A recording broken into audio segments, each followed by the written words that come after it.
so I can sit out here and waste my life away. Drag back home and drown my troubles away. It's a damn shame what the world's gotten to for people like me, people like you. Wish I could just wake up and it not be true, but it is. Oh, it is living in the new world with an whole soul.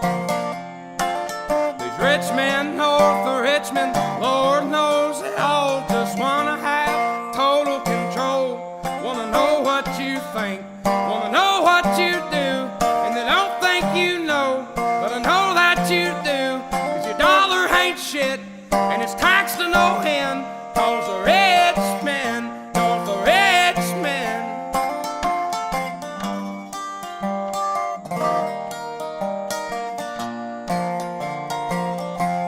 I wish politicians would look out for miners, and not just miners on an island somewhere.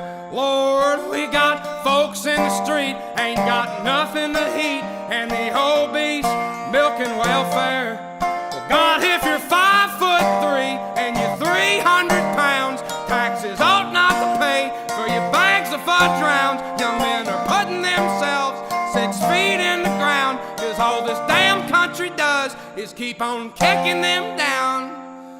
Lord, it's a damn shame what the world's gotten to for people like me, people like you. Wish I could just wake up and it not be true, but it is. Oh, it is living in the new world with an whole soul. These rich men north of Richmond, Lord knows they all just wanna have total control. Wanna know what you think, wanna know what you do, and they don't think you know, but I know that you do. 'Cause your dollar ain't shit, and it's taxed to no end. 'Cause the rich men, north of Richmond.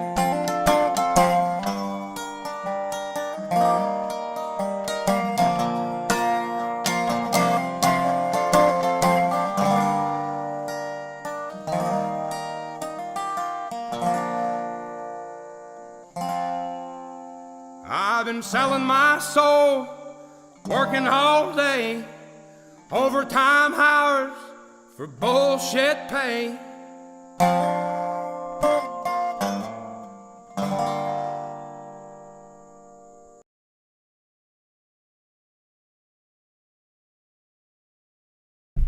What's up, everyone? Hope you guys are having a great Sunday. You know, it's Sunday already. Can you believe it? Already made it this far in the weekend? I can't, man. It's crazy. I'm always surprised how fast the weekend goes, and I always wish the weekend would stay. And I know a lot of people are like that as well. Good seeing everybody here. Thank you, Brandon. Thank you, Negasonic. Good seeing you here as well. And Red Bull Jack. It's good seeing you here, my friend. Hope everyone's having better health in 2024. 2023 was really difficult for me. I didn't talk about a lot of it online because I don't really share a lot of that with people. What's up, Claire? I hope you're having a good day. But I will say 2024 has been a lot better year for me health-wise as well. And I know a lot of people. I know a lot of people struggled last year with health. Brandon and Red Bull Jack had his own issues as well. So I'm glad to see everybody here. Everyone's doing well and everyone is getting healthier. And that's the main important thing. I guess you gotta, I mean, you can't go downhill. You can, but you got to get older. So it's a real challenge, isn't it? To stay healthy, to be healthy, to live healthy. So I'm drinking a little bit of eggnog. I got for $5 at Walmart. They put it on special. It was Benchmark. Nice. It's a really nice one. It's got a minty cinnamon taste to it. I really enjoy it. The brand is Benchmark. I think number 3 or something, number 5, something like that. Yeah, I changed the name to Repair Guy. I changed a lot of stuff. I changed around the businesses. Raleigh Jones Repair Service doesn't exist. It hasn't really existed in a long time in the capacity that people thought it should. And so I finally just killed it off this last year. Closed everything out for it. So I'm kind of just been more focusing on to this electronics kind of work, and it's really kind of paid off. I've gotten pretty good at it. I am a top seller on eBay. I'm a top seller on Etsy. I also have a website, which you can see right back here, is circuitboardmechanic.com. I went with making DIY kits. I thought that was a smarter way, and it's actually kind of taken off. I kind of launched it around August of last year. All right. Make sure I just wasn't talking to myself, right? I've done that before too. I got Wookie back here supporting me up as well. And so I've kind of gone more with this Bayou look, Bayou theme, and not only in my own businesses, but in my social media is what I'm going to go with as well. I did real good last year on views. I was really happy with that, and I appreciate everyone being here. You love it. I appreciate that, and I like it too. I just think it fits me more, and it's just a better fit for what I do. So what I'm going to try to do here today, guys, not only chat with you guys, if people do chats, but if people don't, I understand as well. I know I haven't live streamed in a long time, but I'm gonna rebuild a board, and I need to start doing some how-to videos for the new YouTube channel, and also it's going to go onto my website as well at circuitboardmechanic.com. And what I'm going to do is like how to desolder, how to solder, some explanations of the boards and some of the different things do. So as I do it through this video later, I'll chop it up and make it into smaller ones. So at some points I'll be focusing more on doing that than actually reading chat. But is that a warm drink? It can be. I like it cold. I come from a warm climate, so I pretty much like everything cold. But people in the north do warm it up because they're from cold climate, and so they drink everything warm. So it just depends, I guess, where you come from.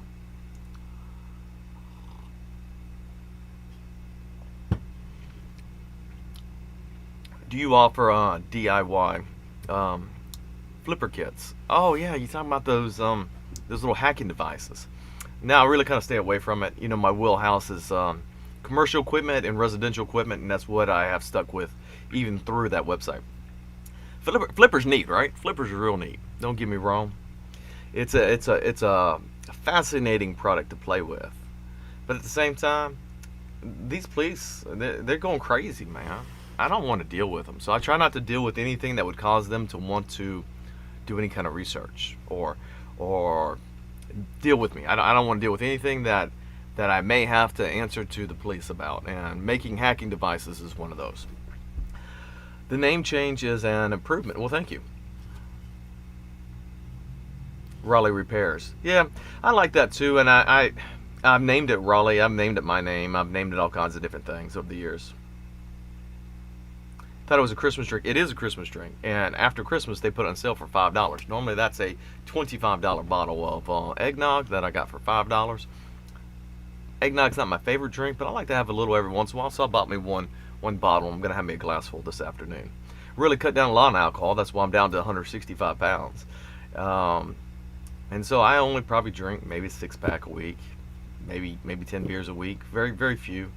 Man, I used to drink a 6-pack a day. That was a morning breakfast. You guys see me out here drinking a 6-pack for morning before on a live stream. That's smoke a J, have a good day, you know.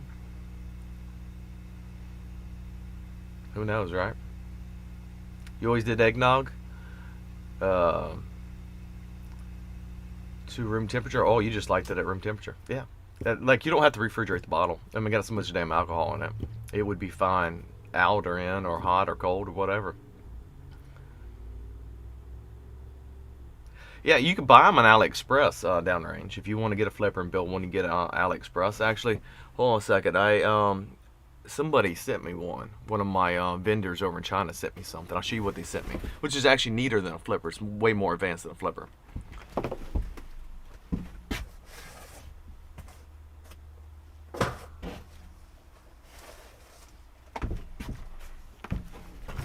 I haven't done anything with this yet. It was really nice of them too. One of the companies I buy a lot of relays from.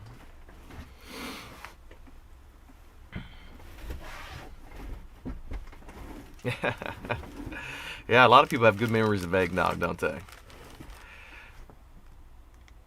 Oh, thank you, Claire. I'm happy about the weight loss. So, what this device is, and I haven't ever opened it. It's been sitting up there for a while now, and I haven't really got into it.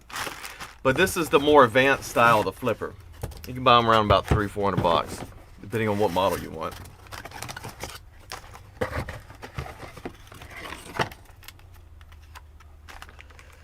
And so, this can do cellular bands. This can block Wi-Fi cameras. This can do a lot of stuff. This can do what Flipper can do and more, well, a lot more. It's a really neat device. I haven't played with it at all. I need to do a breakdown and actually do it, but this one has the 5G bands and everything. So, who knows? We'll just see. For a later date. Don't really fit back in this box really well. That's something from China, right? Nor do I really care.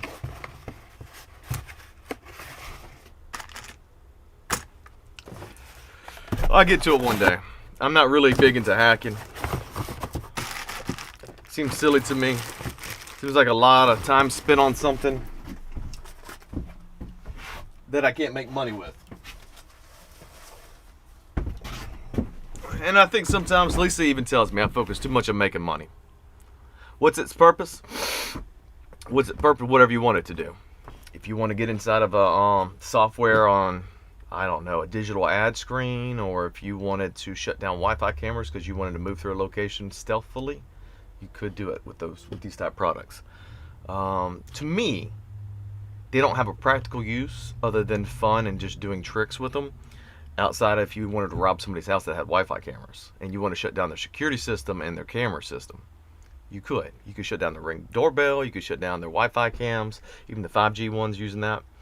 And what they do is they how they shut down the camera, from what I understand, is like they send like a script to it. They make a call to it, and then it doesn't know what to do with the call, and it just shuts down because it doesn't know where to connect.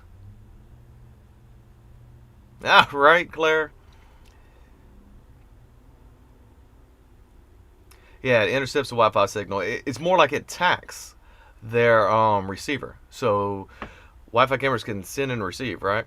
Because it's having to connect to I guess a Wi-Fi box, and so what it does is it attacks the connection between the box and the Wi-Fi camera, and it makes the camera drop the Wi-Fi router. It's a very simple attack. I mean, all you're doing is telling the camera to detach from the Wi-Fi router, which is an interesting way of doing it. All hacking is attacking something in such a way that allows you to make entry or to block something. That's it. Just like when they attack like a spoofing email, they're trying to bypass your security system. So your security system won't let anything download unless you give it permission. By clicking on it is a type of permission, and so that what allows you to hack something. Yeah, it's real similar to a blocker, exactly. Yeah, you can clone debit cards, you can clone security keys, you can clone hotel rooms, you can get inside hotel rooms, you can place attacks on them as well.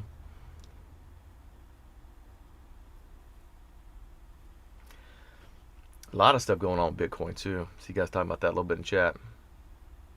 Yeah, I mean, Red Bull Jack, he's done some research on all this stuff. Yeah, garage door openers. Bitcoin, they had this new thing come out for it, I guess, where they were going to try to make it where it was more acceptable or something. It really didn't take off. They thought it was going to skyrocket to the moon. They thought Bitcoin's going to skyrocket to the moon several times, and it hasn't, which I find is really interesting.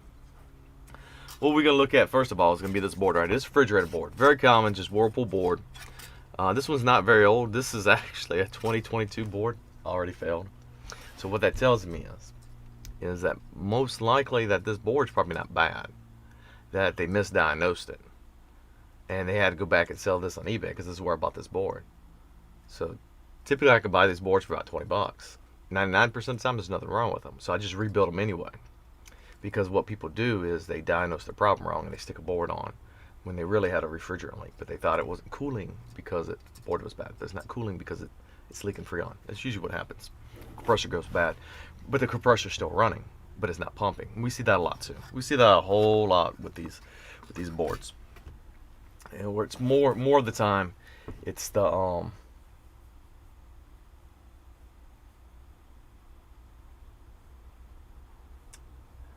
it's been misdiagnosed than it has an issue with the actual board. Where am I at? Right here? Okay. Perfect. No, almost perfect. Okay. Well, that's now I got it too low, don't I?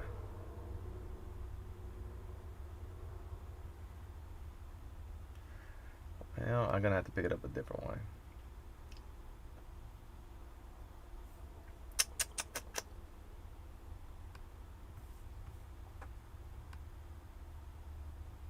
There we go. All right. Give me right here. Give me right here. Okay.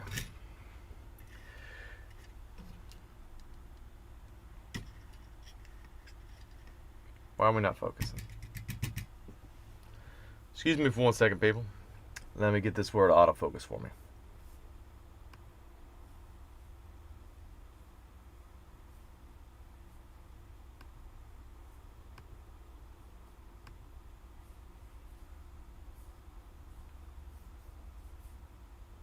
Mm, mm, mm, mm.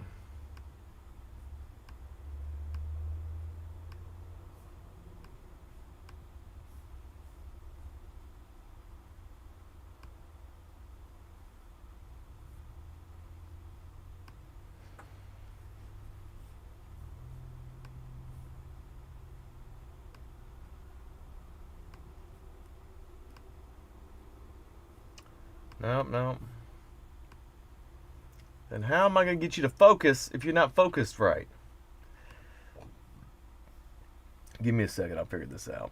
Sorry about that, guys.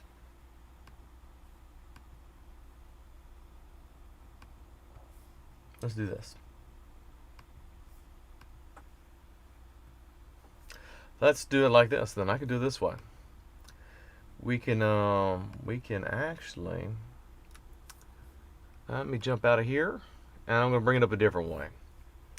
I'm gonna bring it up with my XSplit camera. XCam.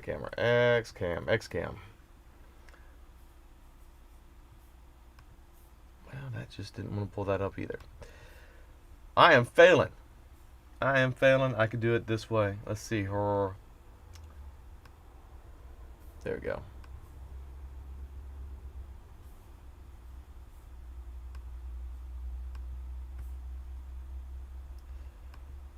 Using the camera. Now we want to use.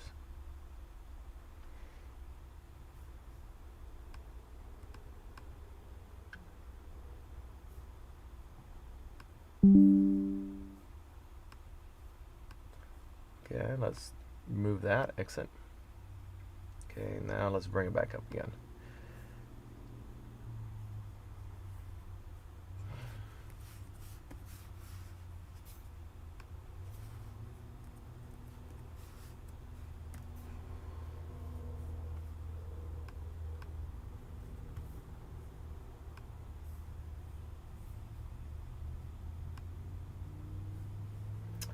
Alright, go into programs.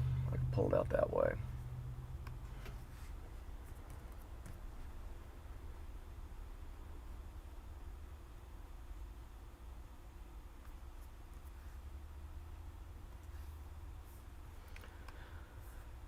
Don't you just hate?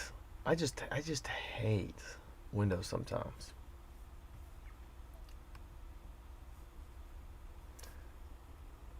I could find it in here, but I don't know if I'm not spelling it the way it wants to be searched for or what. That's okay. We're almost here now.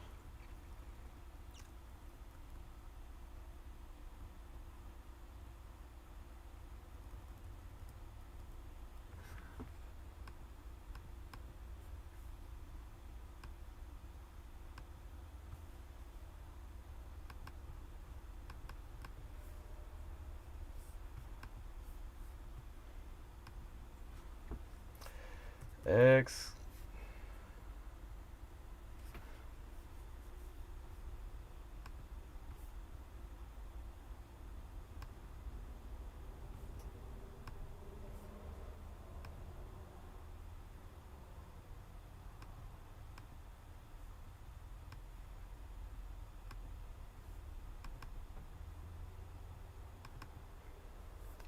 have to pull it out of my damn programs.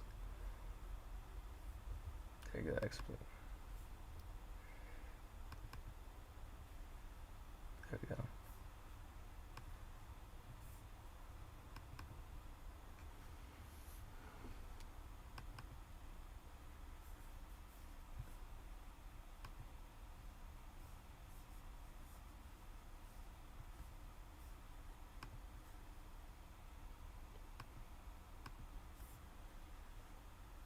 There we go, XCam, I see it. Sorry about that, guys. I got me an icon on the desktop now. Are you gonna connect to it?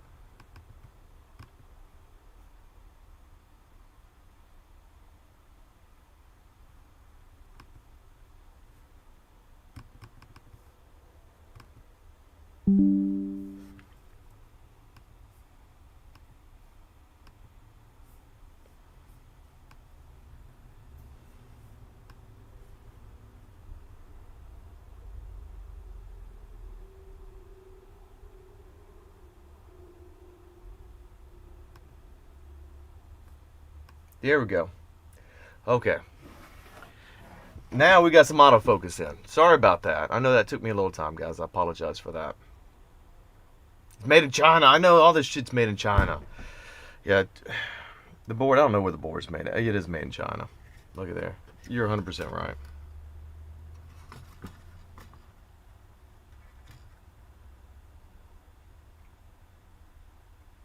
Maytag, made in China. Isn't that sad? Whirlpool had on the front of their stuff says made in America, right? But it's not. It's just assembled in America. Look at that. I guess that's good enough, isn't it? All right. Okay. Now at least. Come on, man. You killing me. You killing me, bro. There you go.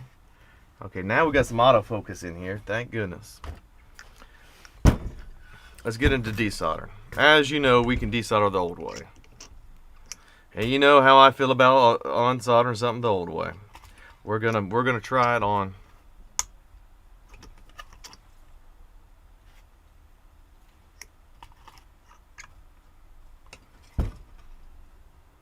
What are we gonna try it on here? This right here. Okay, right up in here is here, let me get something where I can point, right? Right. Yeah, take your pick on what they want to do, right? So we can see this relay, right? Look at these relays right here. No, it's not them. Okay, I'm backwards, so I got to remind myself I'm backwards. Okay, you see right here? That's a single point. That's a single point right there. And then there's the other point. There's the other point right there. So come back here, we see the first one. 1, 2, 3, 4. And each one of those that you see 1, 2, 3, 4, 1, 2, 3, 4, that's a different relay. And so what we're gonna do, we're gonna be unsoldering those. And you can use what I would say is some good old-fashioned flux. I'm gonna show you how to do that. We're gonna start with that one. So you just apply it, and remember I'm making these videos for that.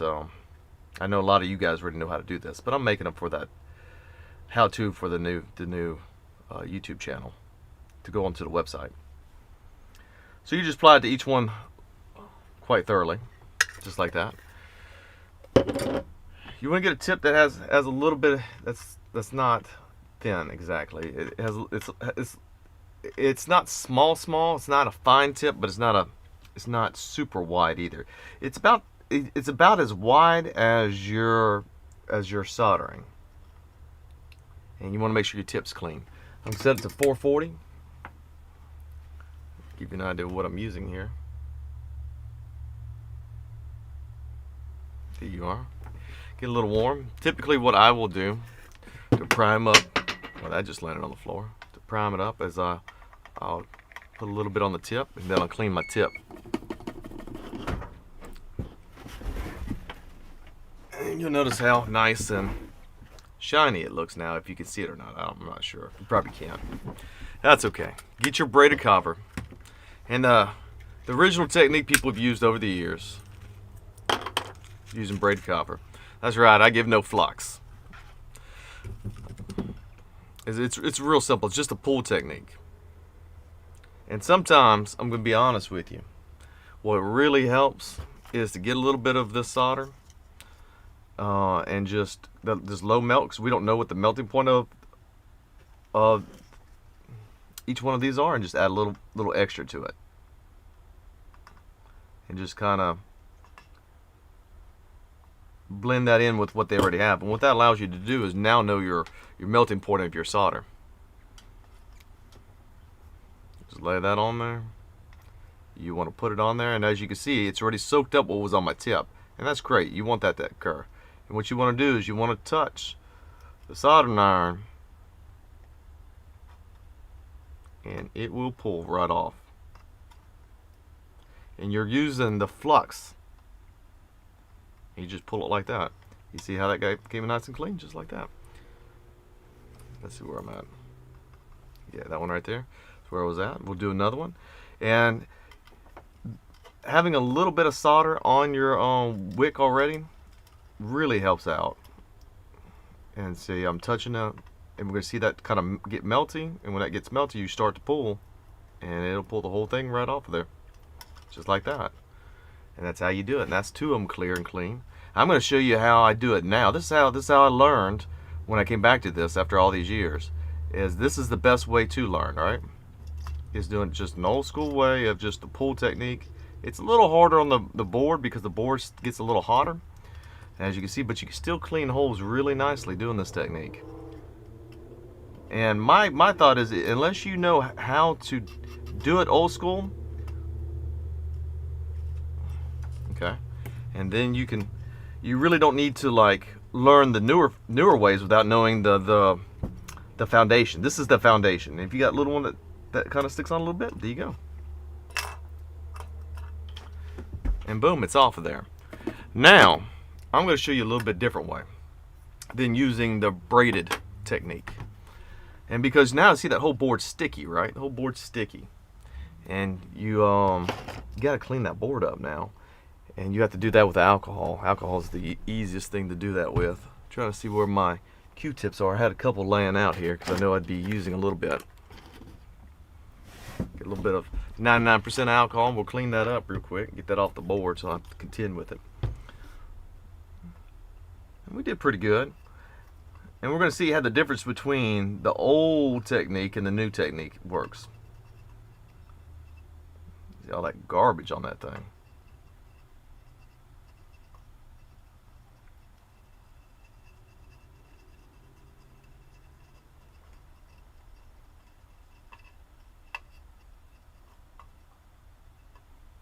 That looks nice. See all the flux?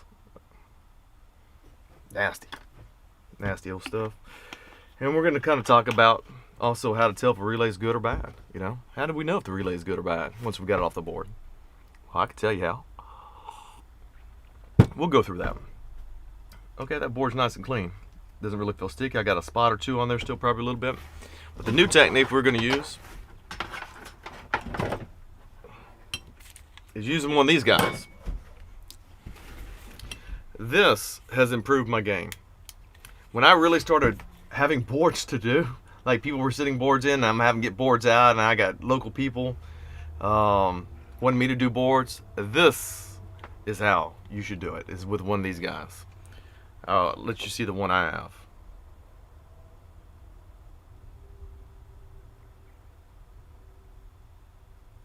Very nice gun. We're gonna just give ourselves, you know, leave it right there. Maybe that looks good. Okay, yeah, I can do this. We're just gonna let it heat up for a minute. Drink a little bit of our eggnog. I'll re-chat a little bit. I got a little better at that, haven't I, Brandon?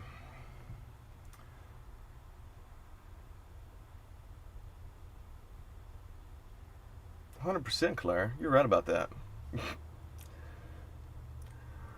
These boards are so crazy. They're making them even thinner, more brittle than even the newer stuff coming out's worse than this. I've seen some new stuff out here recently that I'm not impressed with at all. Mm.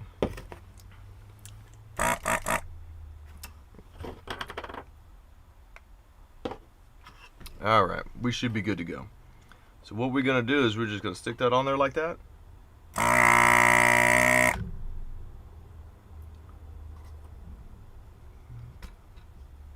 Okay, maybe I need to hold it down like that. Can you guys see? That's one.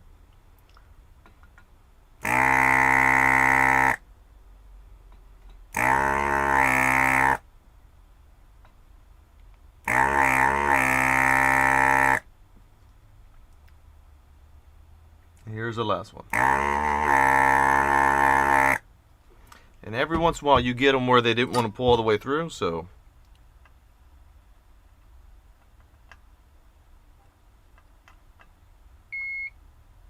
add you a little bit more.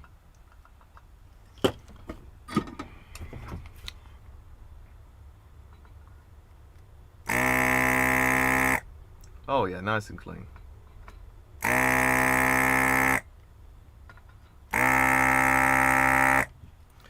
I'm going to show you the difference between them.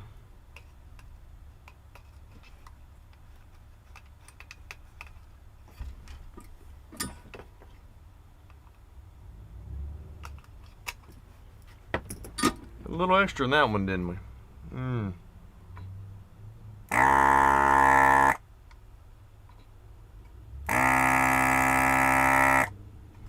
Well, well, well. We'll do one more, so maybe I can have a better one for the video. But what it comes down to... There we go. Even on the harder ones, it does a little better. If you notice, I didn't have to use any flux. And you see how on these holes, where the other one, where I used the other technique, the pull technique right here, if you notice, you see how you get additional damage on the board from pulling it? The holes don't look as clean compared to these holes that look a lot just cleaner, and you don't see any of those little marks like that around them. And typically, sometimes you get real lucky, you don't have to do anything. That one's clean. What I noticed, the first couple I do, they're harder because this thing has to warm up and get primed up. And there's older solder in it, so... See, that one I only had one. Only had one that didn't pull loose that time. Yep, that one did pretty good. Went back and was able to suck that one out just like that. And so it has made it a lot easier with this new tool. We'll go through the rest of these on this board using... Okay. So this one is different, this relay over here.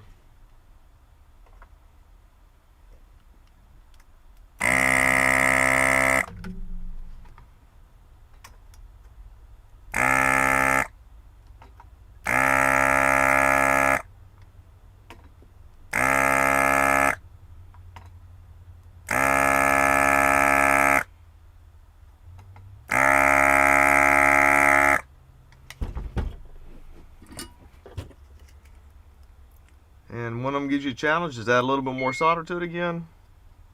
Add a little bit more solder to that one.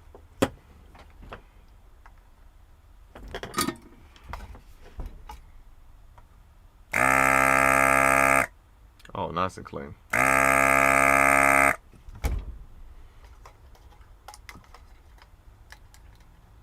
if one gives you a problem, because every once in a while it'll be stuck to the side a little bit, like this one is, boom, falls right out. This gun really helps, especially if you can't figure out how to desolder. If you're one of those people who can't just, I can't do it, I can't desolder, which then this is the thing for you, for sure.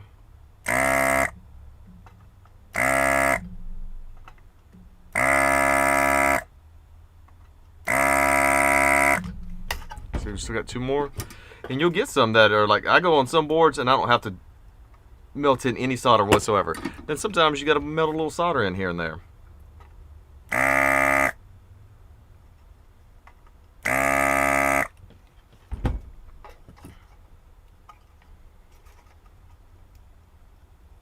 Oh, I did the wrong one. It's this one. That's okay. That one's for that other relay that I needed to do anyway. So we got one little spot right here hanging on, and we'll knock her off. Beautiful sound.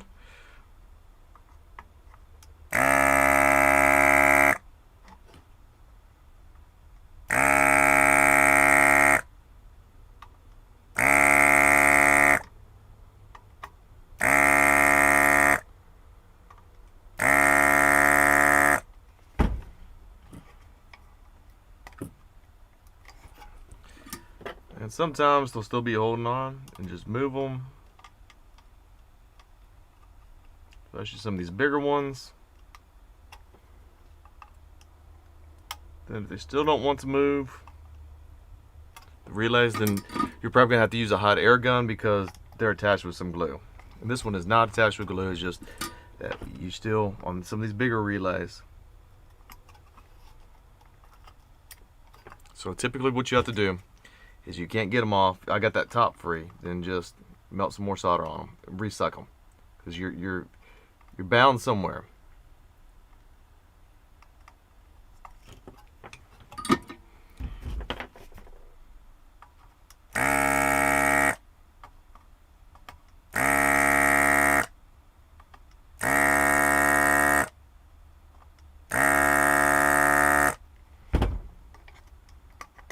Boom, just like that. Okay, so we got all those off there. Now we're going to remove the capacitors. And there's something real important on this board. A lot of these capacitors that we see right here, these are 10s. But if you notice, this other one's about the same size, and that is a 47. So we got 4 10s, a 47, a 33, and 3 270s. Let's remove them all.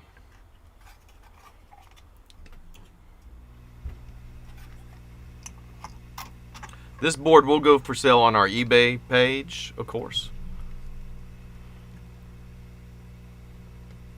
when we get done with it. Typically I sell them for about 70 bucks. And so I'll buy them off eBay for 20 bucks. I'll fix them up and I will just sell them back again. I believe this one's it right here.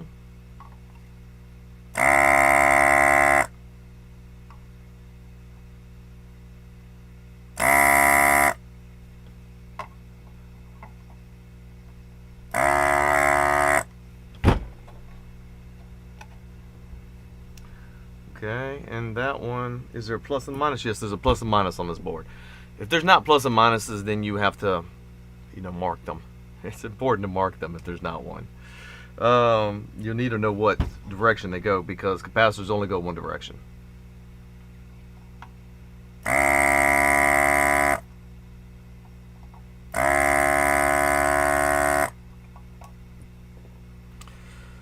That one's off.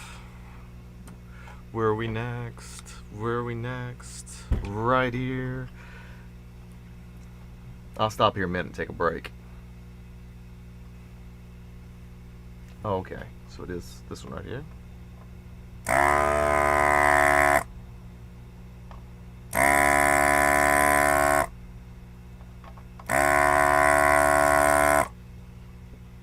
Okay, so sometimes, especially on these little ones, these little capacitors, let's see if we can remelt that again. And what you could do is you could pull them out.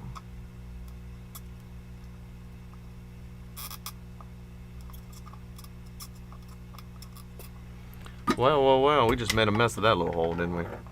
What you're trying to do is not to overheat it too much.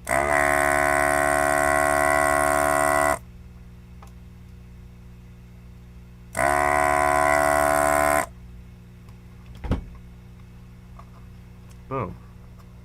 Okay. Oh yeah, now that came out good. Both those holes look nice.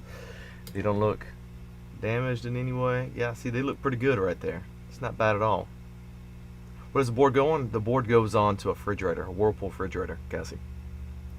The part number for this unit is Whiskey Paul Whiskey 103 12695. Sometimes there's a B at the end because there's a B on the board, but that's actually not part of the model number.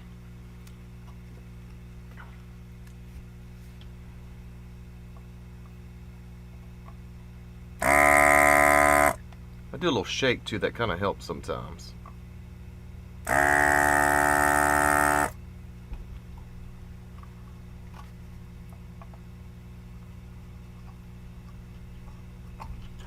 Boom. That's 2 of them gone. All these little capacitors, all these boards, you gotta get them all replaced because that's actually what lights up the screens. That's what times it. Capacitors are timing factors. They provide extra voltage in case you have like a backlit screen or something. Oh, man. Okay.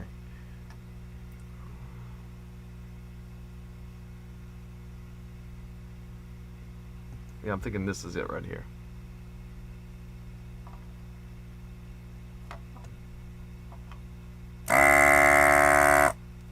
But a lot of times they add timing, meaning they add additional voltage to like a relay or something, and after it quit, another relay or something else quit sending power to that relay, and it like a transformer, whatever, MOSFET or whatever it is that's sending it voltage to open it, no longer does. It allows it to receive additional voltage for a certain amount of time, depending on how big the capacitor is. So that way it acts like a timer. For example, if I want that relay to stay open for additional 10 seconds after I quit calling for it, after I no longer call for it to be on, and a lot of times you want to do that for like a heat cycle to run a fan for a little extra time, then you can use a capacitor to provide the little extra voltage for keeping that relay open.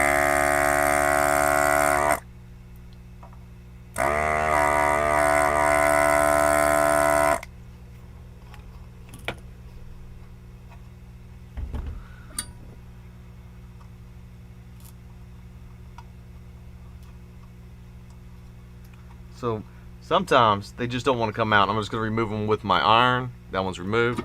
Let's see if I can suck the holes out this way. You got to use a hybrid of methods. No wrong or right way. The only wrong way is the way not being able to do it. And you still get something like this where you'll still have to be proficient with soldering using a wick.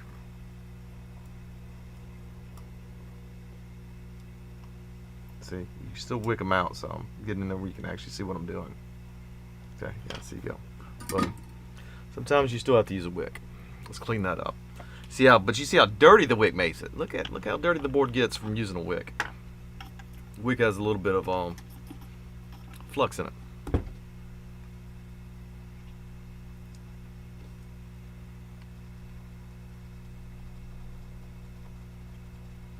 Okay, nicely and cleaned up. Okay, where are we at now on this board? We're going to be doing the ones across the front. I think that's the only ones left. See, we got the board pretty much cleaned off except for these right here. So let's get to them. I want to clip this in so I can see that easiest. Clip it in right here.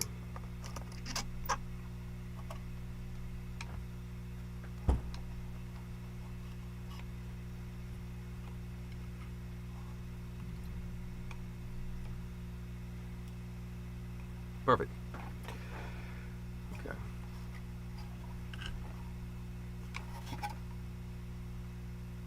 Yeah, it's this whole run right here.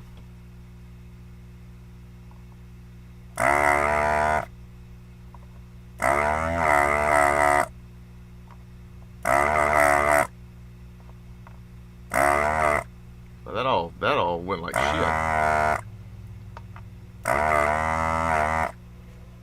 Oh, no wonder. I actually had turned it off by accident. My bad. Give me a drink here for a second. I'll come see what you guys are saying.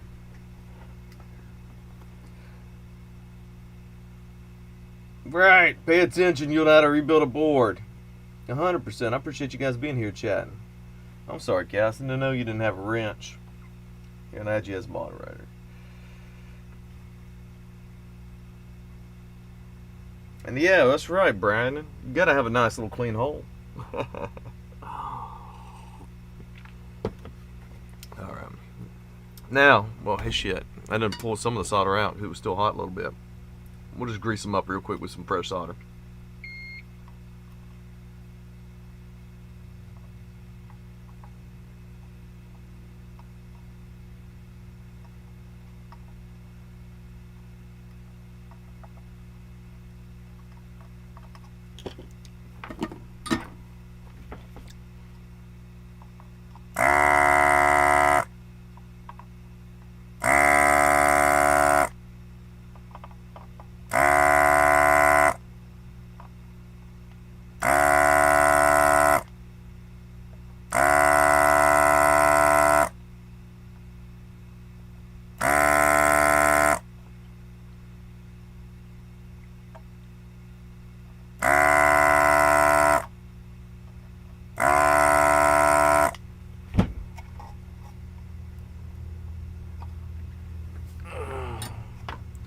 Some of these small capacitors, man,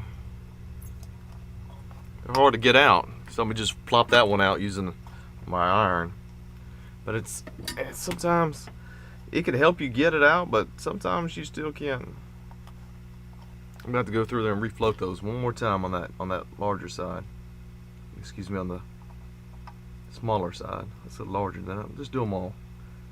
Those need a little bit better, be better cleaned as well.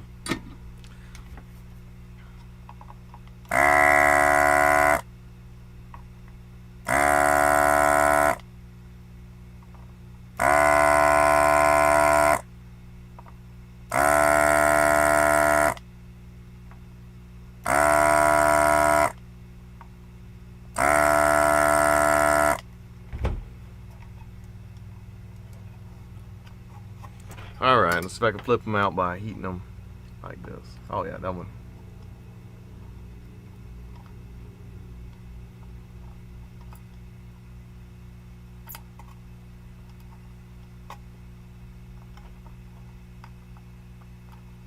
One. And I hate doing them this way. I really do.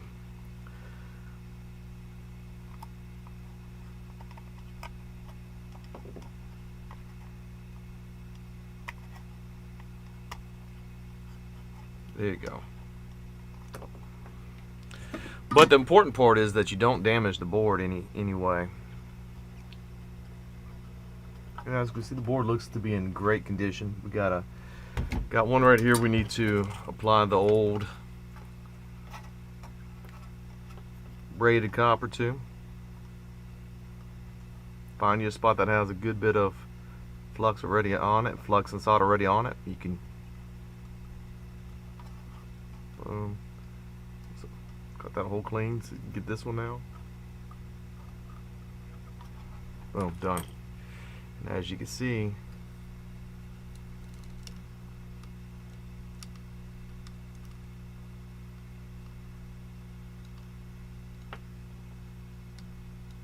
where am I at? I'm right here. Nice and clean. Looks nice. Real nice.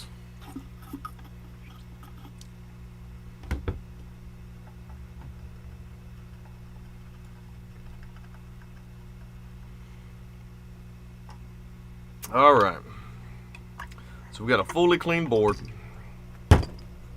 Take a look at this. Pick all this up. Make sure we didn't miss anything.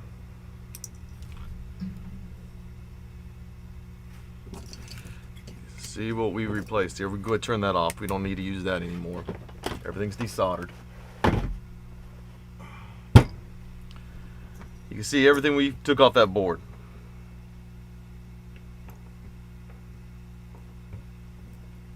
Five little ones, 2, 3. I'm still missing a big one somewhere.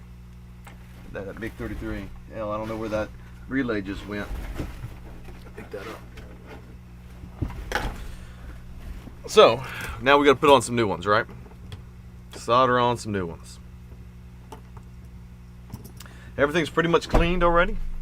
We already desoldered everything. Everything looks good. You can always use a brush like this if you need to clean an item. Let's say you had a spot that wasn't as clean as you like. You can brush it with that metal, shine it up real nice. All these look pretty good. Doesn't hurt going over them.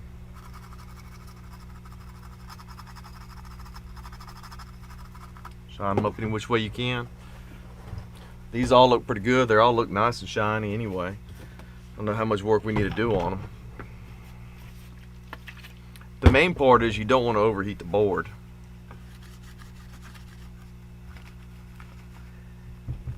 And you don't want a board that's just filled with flux all over it.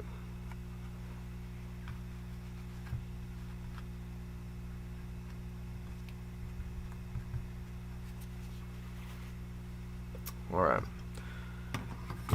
So whenever somebody orders a kit from us, that's what it's going to look like when you get it. That's the kit for this board. As you see, it will have the relays, then we'll have the capacitors, and we'll make sure that all the pins are protected and that everything is wrapped up, so that way when it's being shipped to you, it's going to be in good condition.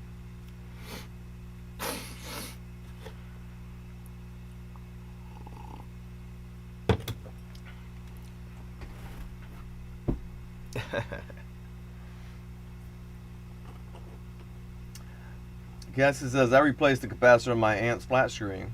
I was replacing capacitors and resistors on an old radio. Desoldering sucks. Resoldering those tiny spots wasn't as easy as it looks. Right. Yeah, they just pop right out whenever you can get them to that point. I don't know where the other one went. Shit. Why would I care? Why would I care? Let's open up this kit and take a look at it. Throw all this other garbage somewhere else. I don't have to contend with it or get confused. I get to talking and I'll get confused what's what.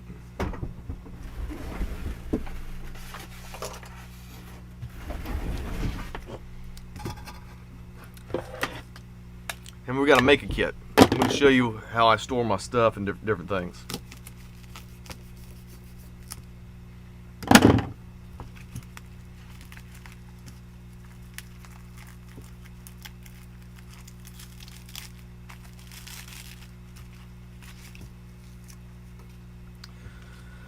So take it out. This is what you'll see. It's really important to get a magnifying glass. Some of these relays are different. Even though these relays look alike, they are different. You can see on them.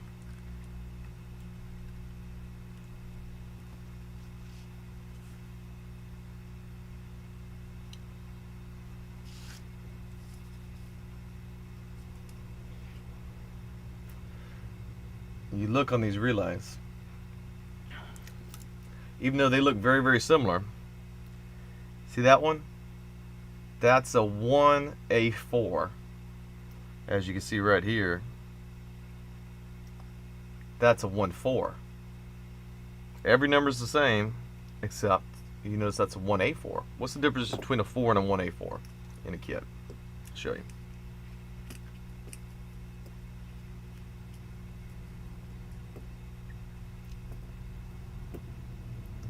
So, a 1A4 has 4 of these. A 1-4 has 5. That one extra problem makes a big difference. And so that's something you have to watch out for. Another thing you have to watch out for when you installing these is there's a positive and negative side to a capacitor. That's the other thing you have to watch out for. You don't want to install your stuff backwards, it won't work. So when you're looking at your board, let's put your kit over here. Looking at your board, especially on your capacitors. Let's take a look at this big one.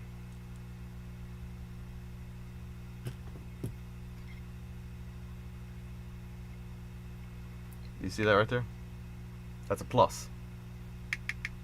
You're going to see that on every one of those little capacitor spots. Alright, I'm over here. This is where I'm at. So, got a plus, plus, and a plus.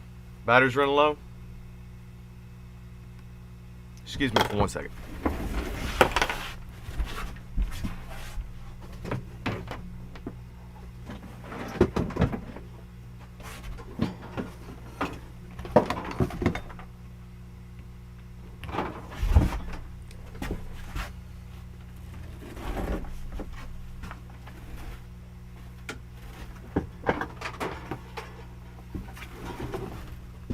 That should fix that problem. Let's make sure it does.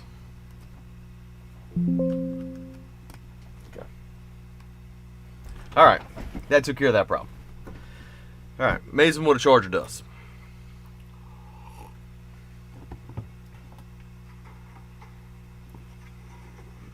That should fix that problem. Let's make sure it does.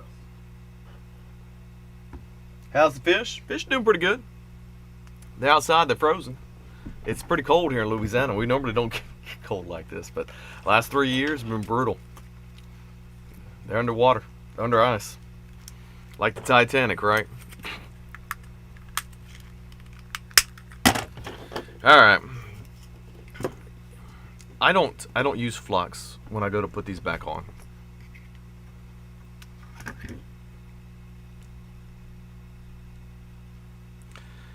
And I don't have any hot glue. Sometimes I'll use hot glue, but we're just going to use this Mylar tape. And so we're going to because it's a lot easier to hold them on there. Let's put some underneath this real quick. This one's a 5. You can see 5 holes, so clearly see that's a 5. So we'll put the 5 in there. That's good. Put one of the 4s in this other spot. And don't forget where your relays go. And if you have different relays with different values and they have the same hole placement, all you got to do is mark it with a magic marker or something. You can write on that board. No one's going to care. They just only care if it's going to work or not work. And if it's your board, what does it matter?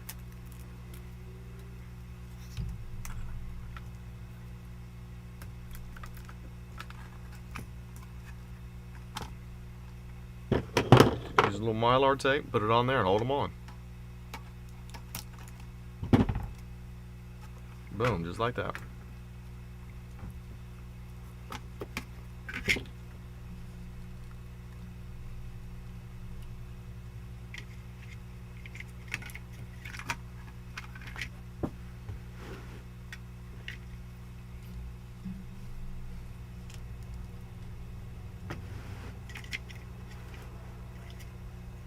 Okay. Perfect. We'll do all the relays, then we'll come back and we'll do the capacitors. This would be easier with hot glue. I'm not even gonna lie to you. I like hot glue a lot. Some people don't like to use it. I do. But I will say that sometimes it can create issues for you. For example, like if you plug up one of your holes that you're supposed to be soldering in, right? And sometimes Mylar tape isn't easy to deal with either. Like right now, where you're trying to line them up. Perfect, okay. Get them nice and tight on there, that way you can flip it over. Okay, put that off to the side, put that off to the side.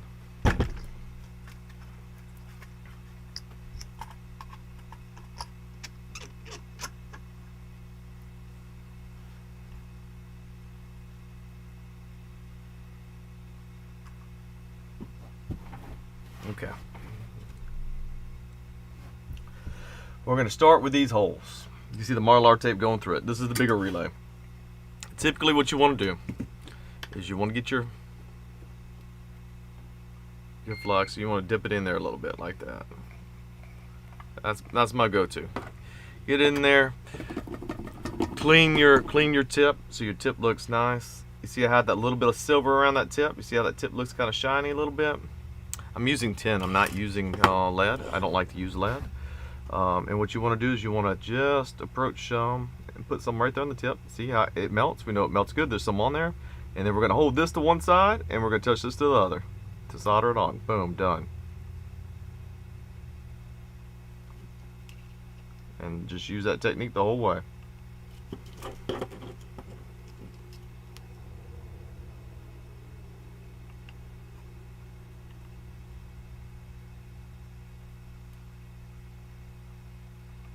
If you don't have enough on your tip, then add some more to your tip, just like that. And you can go back through and you can reball them or reflow it, however you want to say it.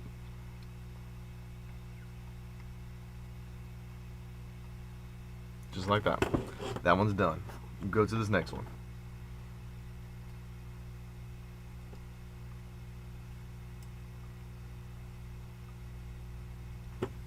Done. Where's my other ones at? Right here?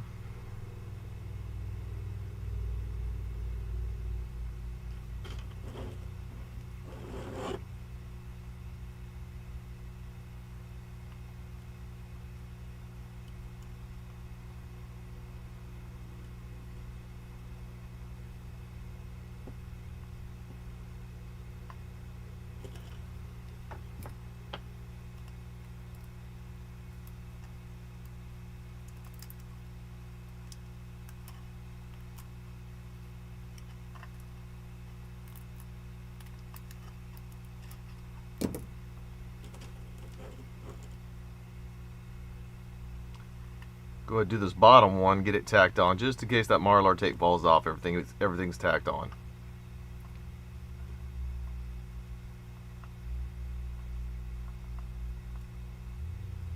Go slow, take your time, make sure they're all soldered up really good. You do want to be aware of how long you're heating the board for. You just take a look, make sure you got everything done. 1, 2, 3, 4. 1, 2, 3, 4. 1, 2, 3, 4. That looks nice. Let's turn it over, take a look, guys.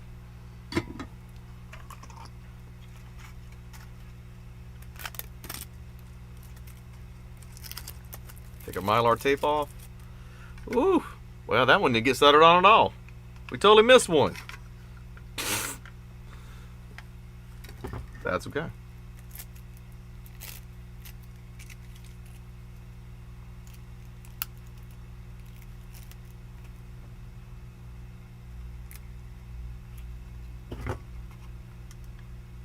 Very minor. All right, take it from a little further away. See how that.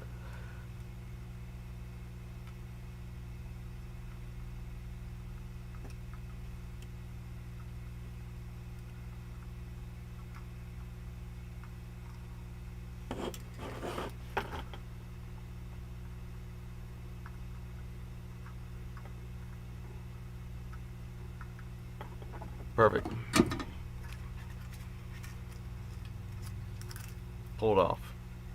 Look how nice that looks. Totally finished. Everything looks good. In fact, I don't like the way that one's sitting. Boom. I'll just push that on a little better. Boom. Alright, what happened was, this one was cockeyed. See how that one's cockeyed a little bit? Hot glue, you wouldn't have that issue. You have that issue because the tape wasn't holding it as close as it should. So how you fix that is you reheat them and you reset it. You just push it through the hole more, and that's all it requires. Perfect. Now when we look at the other side, we'll notice they're all sitting nice and flat. Same thing with these here, all sitting nice and flat. That's important. Okay. So typically what we'll do now on the capacitors is we'll push the capacitors through. See, that's your negative side. You see that has the negative symbol? So that one, there's your plus symbol right there. So you just put the opposite direction. And these are different. You could just bend them over. And after you bend them over, you can cut them off.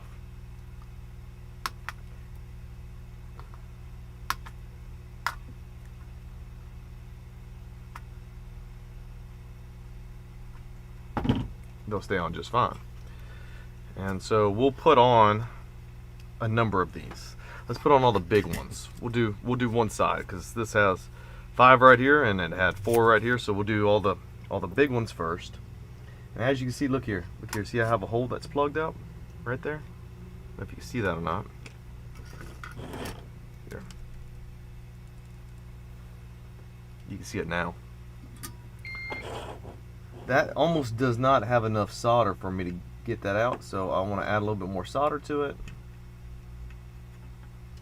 Perfect. A little extra solder. And what we're going to do is we're going to add, where's my cord at? There's my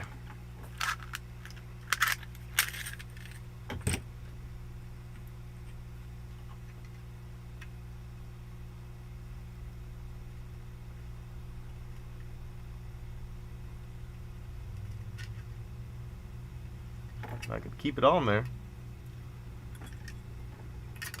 Made myself a mess again. Hold on. Let's see if I can pull it through the hole one more time. One more time.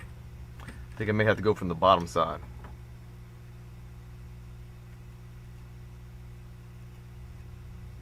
Yeah, I'm gonna have to go from the bottom side. Flip it over.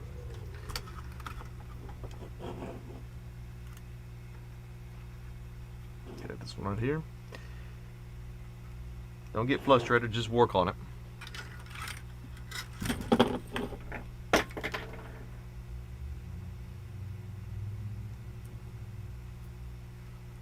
Yeah, so you pulled it out, see?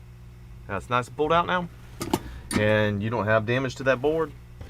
And how you know you damaged the board is that the trace will start raising up off the board. Have I done it? Yeah, done it a bunch of times. Pisses me off every time I do it when I overheat the board. Clean those up real nice. Boom. All right.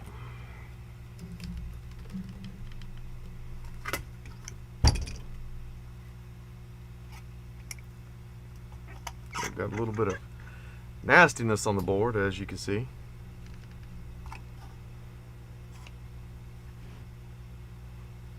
You see what I'm talking about? From having to heat it again. Clean it off there. Some of that flux off that braided copper, because it does have flux in it. It's infused in it. God, it'll give you problems.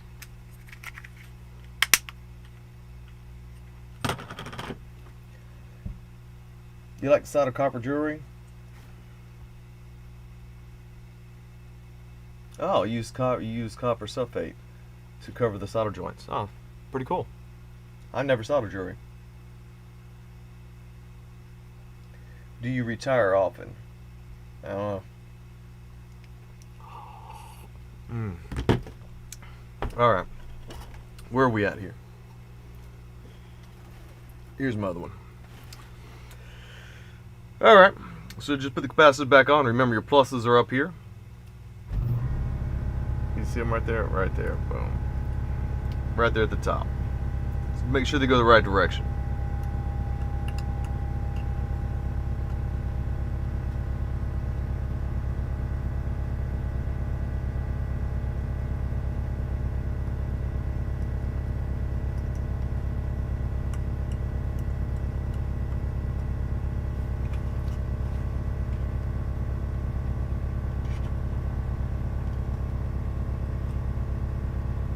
That's my air compressor kicking on. Give it a minute, it'll kick off. We're just going to give it a second, let it kick off. The reason why I have an air compressor, for a lot of different reasons. I have a plasma cutter too, but also I started using too much canned air. Now I could blow off stuff. There's some of the boards that really need it. I got some boards that come in that are in pretty raunchy condition for whatever reasons. Claire, you been cold? A little over 1.5 in snow. Is that feet or is that inches? Shit, that's a lot. It might be centimeters. Hell, some of you guys are from the UK. That's pretty cool, Cassie. You do some soldering. I like that. That's pretty neat. The capacitors just need to be the same value. They don't have to be the same size. Sometimes the capacitors aren't the same size. The values just need to be the same.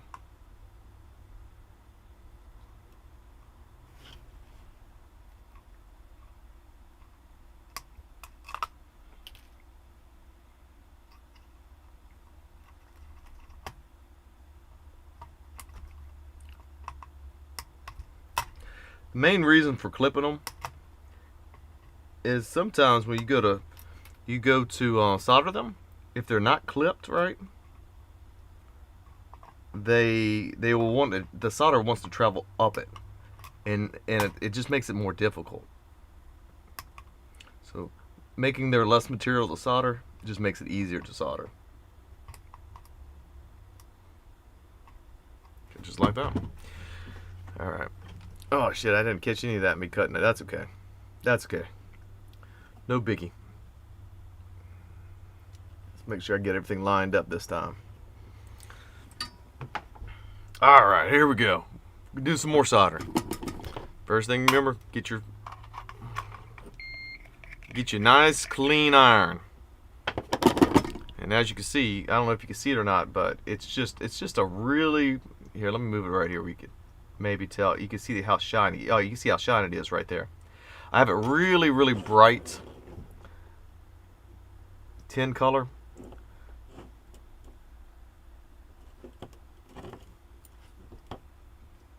Start with these.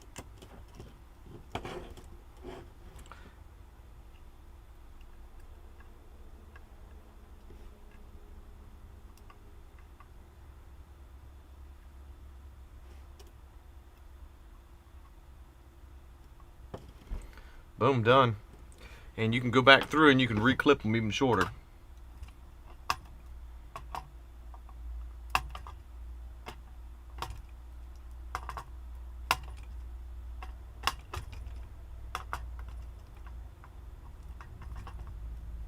Just like that.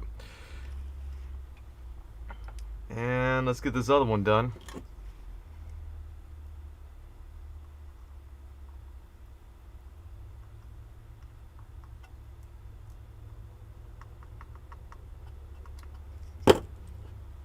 Done. There you are. Those capacitors are done. Let's get this other one done. Very nice. They're nice and stiff. You want them to be stiff on the board. We got this one to do. That's your 47. Let's add that one on there.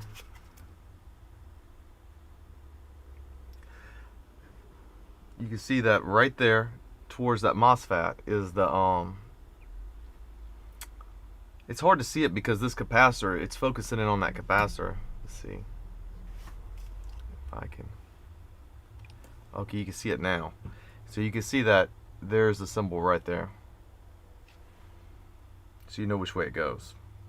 And on this little capacitor, you can see that there's a negative symbol. So you'll point that away from, just like that. That one's in. Let's see where else we have.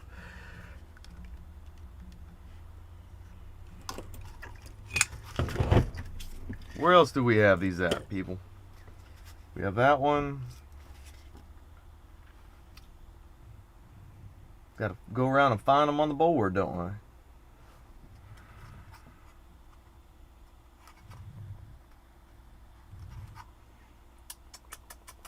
There's 4 more. Here's one right here. Look here. There's our plus right there.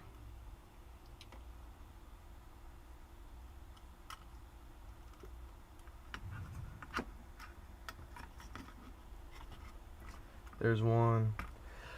And if you also notice something, if you can't see the plus, if you also notice, the plus is the smaller hole, the negative is the larger hole. And that's pretty common, that's pretty standard when it comes to capacitors, especially on Whirlpool boards. You'll start noticing similarities on boards, right? When you're working on them. Here's the other two.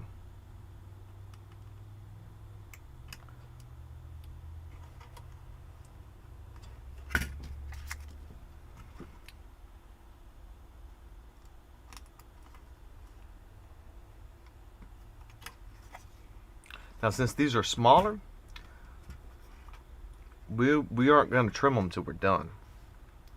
And you got to be real careful that you don't overfill these because they're right beside each other. They're just so close. They're just so close.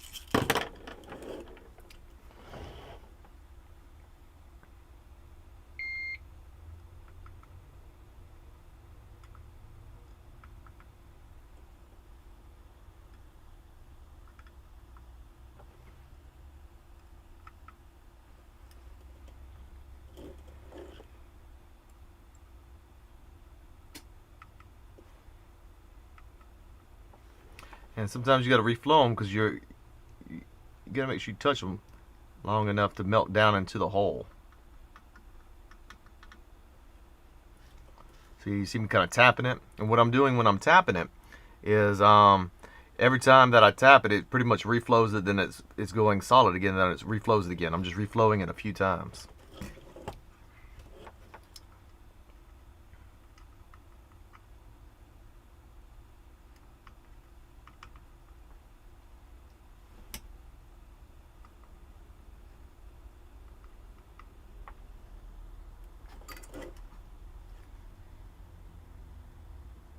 See, I have that little bitty space in between it. You got to make sure you have that, because if they're touching, it don't work. And I do. I have that. I have that small amount of clearance. It's important. So that's 1, 2, 3, 4, 5. That's all of them done, just like that. And so now you can pull those up, get underneath there.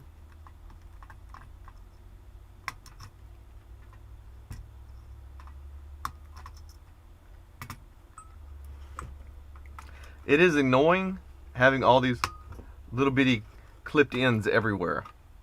Especially after you got to rebuild like 4 or 5 boards.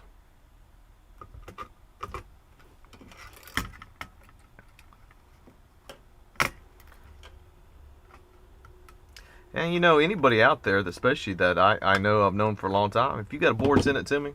I'll rebuild it for you for free. Unless it's just going to be some kind of crazy expensive board to rebuild. But most of them aren't. There they are. Everything's been done. Been replaced. Put in new.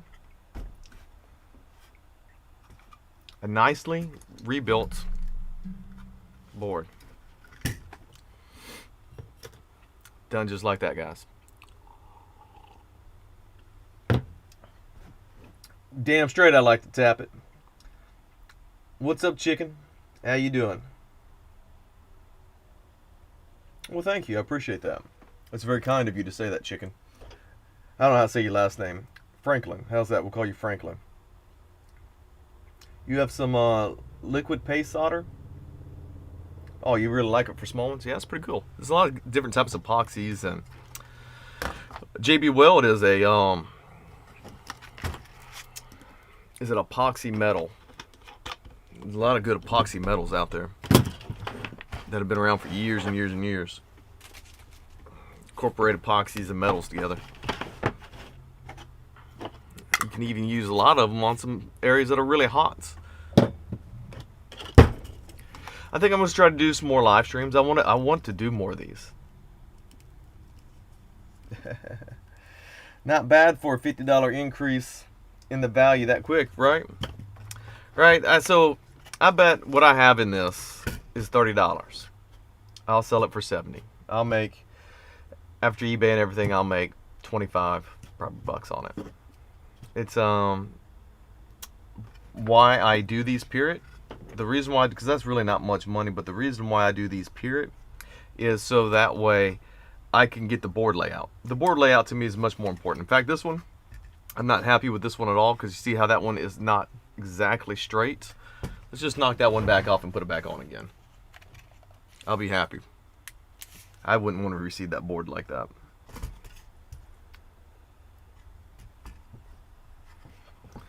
We'll just redo that one real quick. We don't even have to do both sides, just one side. I just want it to sit flat. Pisses me off when it don't sit flat. It's because of tape. Redo both of these. Yeah, I need to redo both of these. Let's redo them both. Oh, not quite hot enough yet. We'll get there.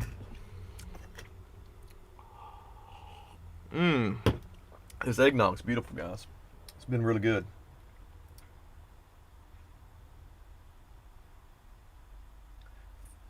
Throw a line. Okay, throw a line. Like a line of Coke. Okay, throw a line. Sounds dramatic. Claire, can you send me 50 degrees? And we still be a little chilly here, right? Damn, 50 degrees and you still be chilly?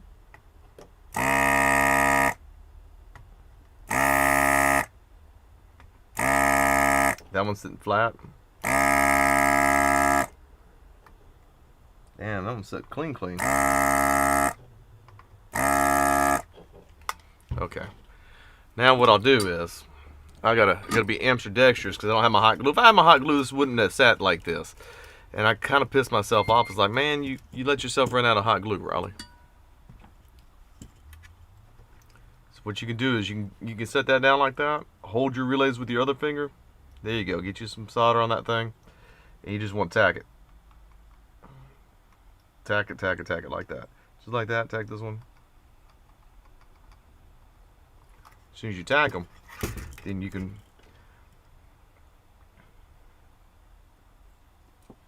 clean that tip up a little better. There I go. That's better.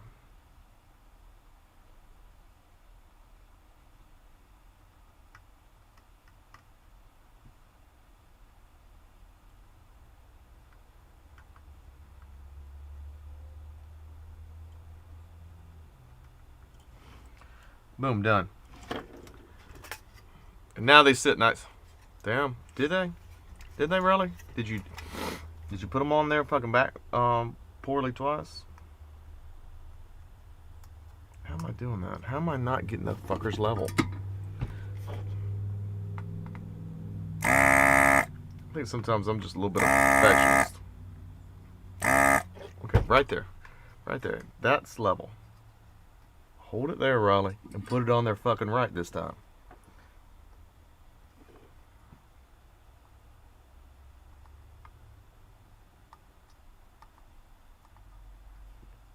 Okay, I think.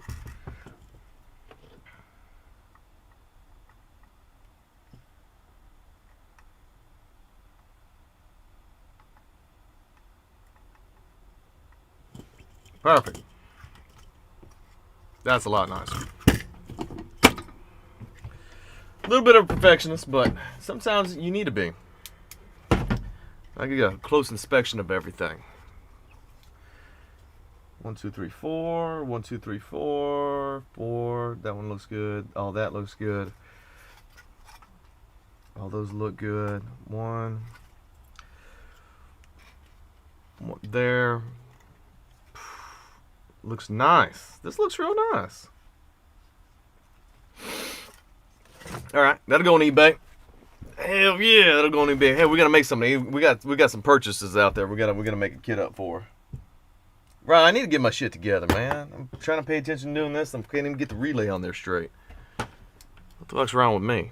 Be sending somebody a board with a crooked relay. It'd work just fine. Oh shit, yeah. I remember what I was gonna do. Here, let's do this next. This will show up easier. Okay, so you got your relay, right? And this relay, what is this one? This is a 12 volt? Yeah, 12 volt. This is a 12 volt relay, right? So how do you know if this relay is good or bad, right? Okay. All right. So on this relay, you see these legs right here? These two connect to this whenever the relay is energized. So these two slam forward and connect to this internally through a contactor that's internal whenever this is given 12 volts. These two. So this neutral, 12 hot, whichever way you want to go with it. It really don't matter. So how we can check it is we want to put us a lead here on one side. We need to stick us a lead on the other like this, just like that. And then what we want to do is get us a meter. And you have to have a power supply that you can generate precise voltage and amperage. You see, if you supply it too much amperage, you'll burn these up. And this is an old one anyway. This is one I pulled off another board. But a lot of times the relays I pull off, there's nothing wrong with them. The majority of the relays that I change out, there's nothing wrong with them. We just changed it out because they're old relays and, you know, the board needs to get rebuilt. So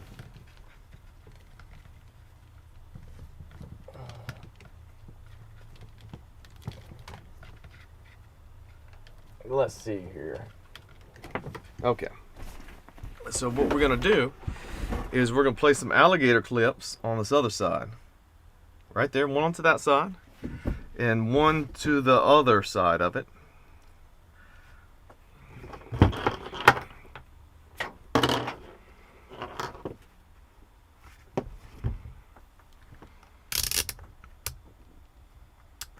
We'll just go and use continuity. That's just going to be the fastest thing.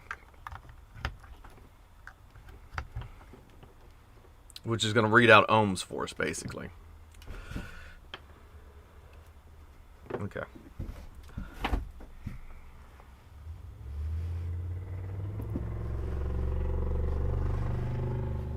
Okay. So we don't read anything. It's infinity, so it can't read anything in the off state. Let's turn on our power supply.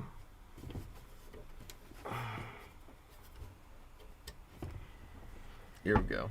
What's it set to? Oh, we got 58 volts. Let's turn that down. We'll go to 12.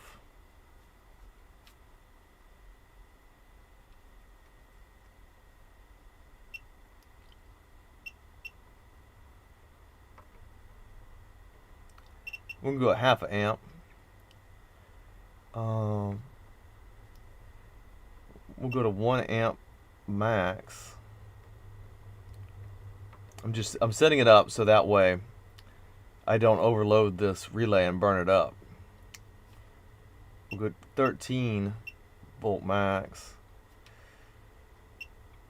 Okay, perfect. Okay, we got the parameter set.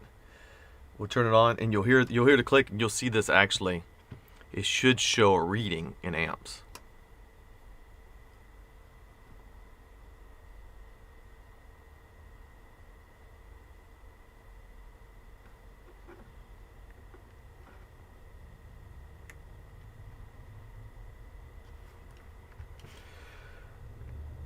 I'm gonna have to. What are we doing wrong here, people? Or is that one fried? That could be fried. Let's de-energize. Okay, de-energized it. What? Am I not on it? I should be on it. Yeah, 12 volts. Bet you this one's gone. No, okay, no, I just felt it. I didn't have a good connection. That's all it was. Okay. Okay. And it could be a problem with this. This is an older one. I'm not using my new relays for this. There it goes. I just heard it go click. Clearly the relay has some issues. Okay. So we can see that the ohms reading through the contactor is 4. That's 3.8. It's not good. It's not good. It's not a good connection. It's probably a really dirty contactor on that relay. 5. And as it heats up, it's getting worse. Yeah. So that just shows you it's a very poor contactor. This is a very nice high-end fill piece. It's nothing. My fill piece isn't causing this much resistance. So that'll tell you your relay's bad. Should have a lot less resistance going through it. And you can check the manufacturer specs on it to let you know.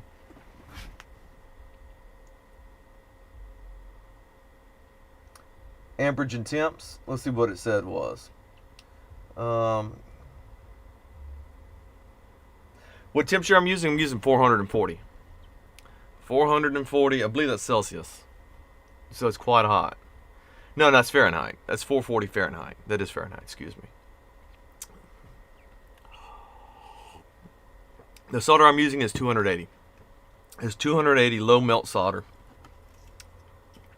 with my iron at 340. No, excuse me, at 440. I like 440. 440 melts real well. Melts real easy for me. You don't have to operate it that high, but if you're good at touching and going, that's fine. But if you're not and you're having to put a lot of heat on that board, you probably want to lower it. But I found out that using 440, especially for desoldering, really helps out getting it really that hot. And soldering too, because what it does is it really melts the solder down into those little holes really well. Testing with ohms? Yeah, I'm testing with ohms. So that's basically how you can do it. Alright, you guys want to have some fun? I got an idea. That turned off? Yeah, that's off. Okay. Disconnect my meter.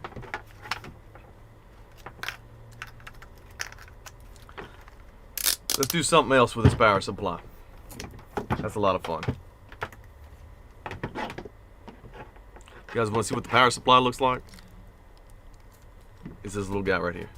As you can see on the front of it, I don't know if you can see it or not. It just shows me I can input all the information into it. You can get those on Amazon. They're not terribly expensive. They are probably one of my best tools. I really love that little power supply. I couldn't do what I do here without it. I mean, you have to be able to test your stuff. You don't have a choice. We'll put this back up so I don't lose anything. I'm bad about losing stuff. And I don't want to sit here for an hour or 2 hours and have to put a bunch of crap up. So I'm kind of putting it up as I'm going.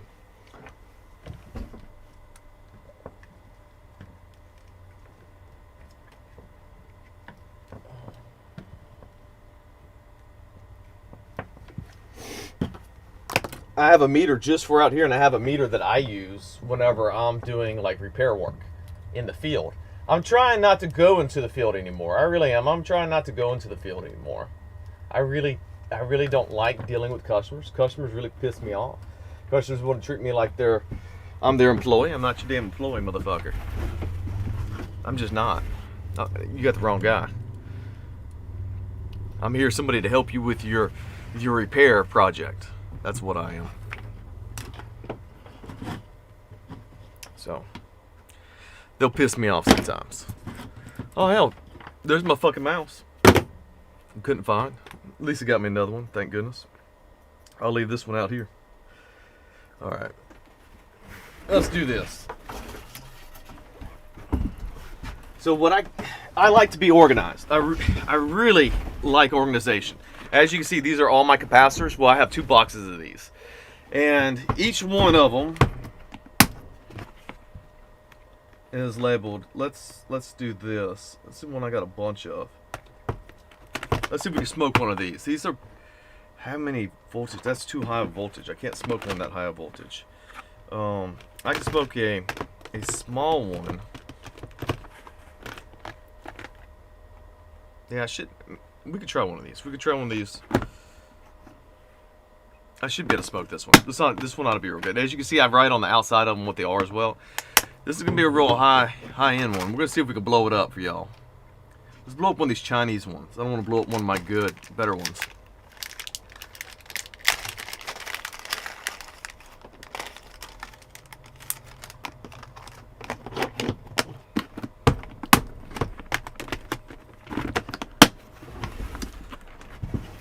Okay, let's do this too. I don't like it facing like that.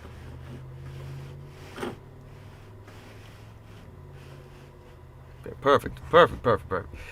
Let's see here if I can change this around as well, and we could go.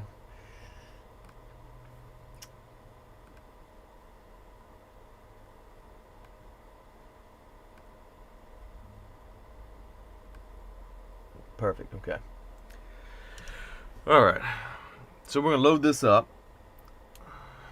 and we're gonna. This is a 35 volts, 220 microfarad capacitor.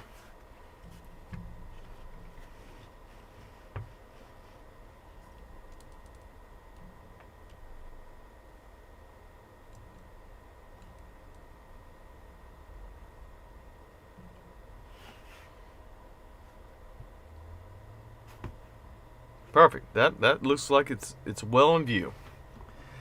All right. So what we want to do is we want to set our. We're going to go up to 5.2 amps. Then we're going to go up to 60.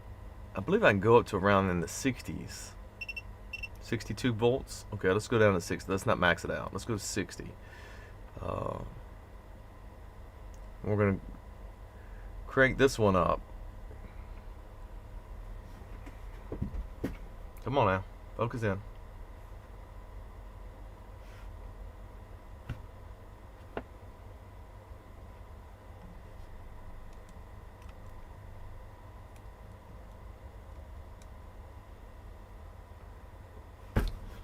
Well, I guess we're not going to focus. We're not going to do a good job focusing today, are we?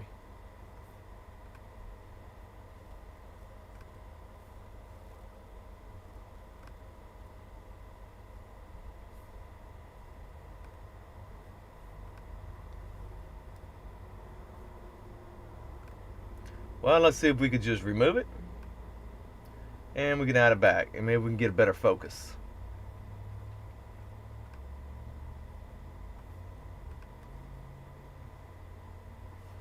Seems to be a problem with alligator clips. No.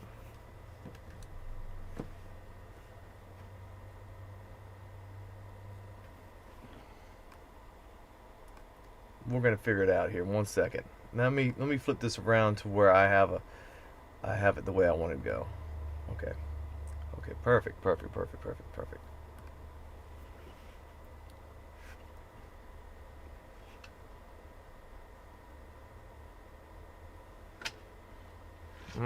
I want to get this on video because I want to make a short of it.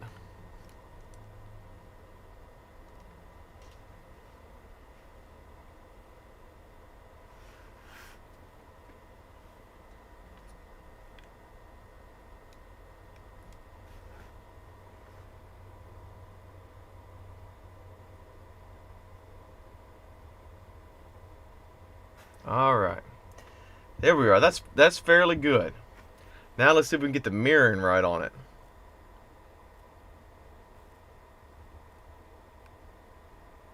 Okay. All right. Now that should be sufficient. Let's start it, and I'll keep cranking it up. I'm going to do it at 26 volts and cranking. That's okay. We got voltage on it. Let's go up.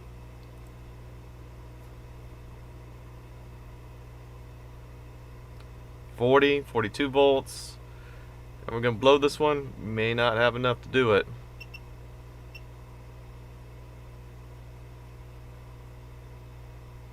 Let's get some more amperage going through it. Whew. Hell yeah. Right there. That's what I needed, was some more amperage. Plenty of voltage. And as you can see, the carnage. The carnage! That had a lot in it, man. That thing fucking spreaded shit everywhere. We can go back and take a look at that. Let's kill this. Oof.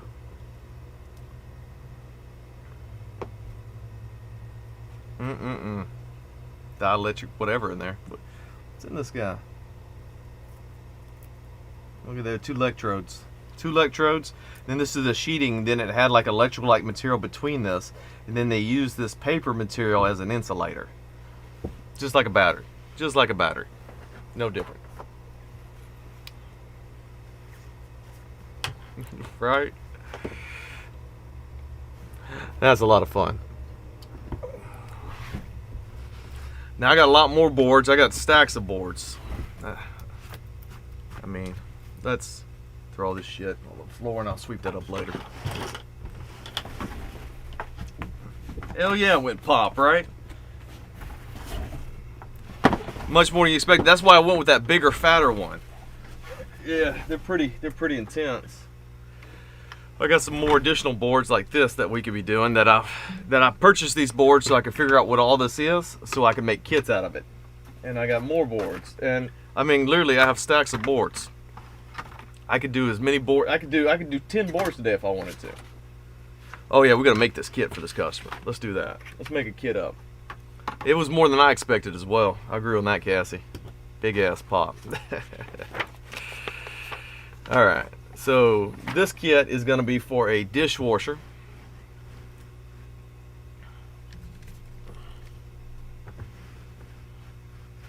And we're not rebuilding a board, we're just putting a kit together. Let's see here. I need something to build the kit on.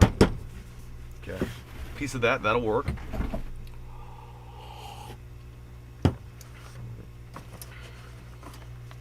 put that one right there because we're done with that one. Just gonna go back up here. All right, let's see which one of these are. Nope, that's not it. I believe it's this one. Yep. Okay. I got these at Hobby Lobby. You can also get them at Michael's. I think I got a couple of these at Michael's. You can get these boxes anywhere. Was those 24s? Oh hell yeah, I'm out of 24s. See, I'm out of them. They go right here. Excuse me for 1 second. I got a whole nother. I got thousands and thousands of relays. Just because I'm out of them here doesn't mean I don't have them.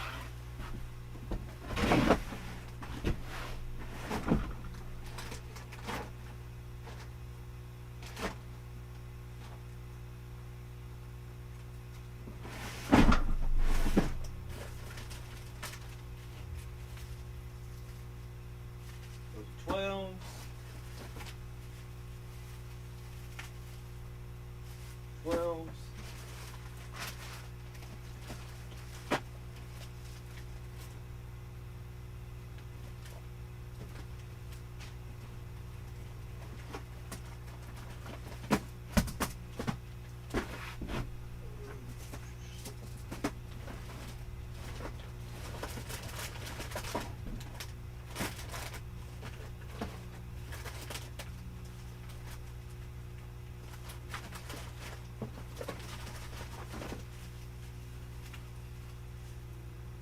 12s.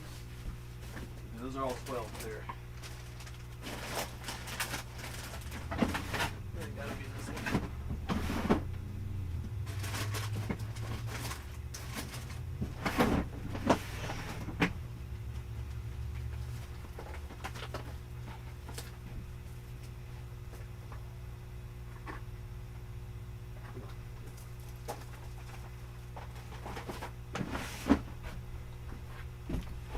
So when I buy everything, I have to buy it at the case level.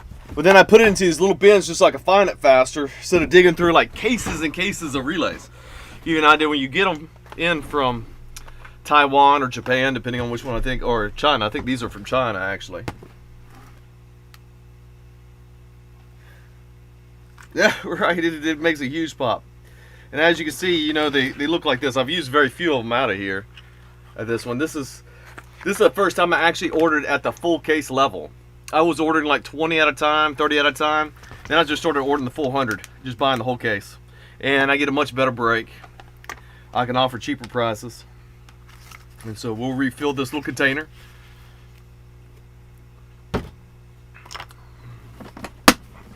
Let's put that on force. This is where you can see what I'm doing. So what I did was I put this little stuff in the bottom here so that way it protects the little prongs. So I need 3 of them. Let's pull 3 of them out, put them beside. And the rest of these we can go ahead and fill this back up. So that way next time I don't have to go get the case out.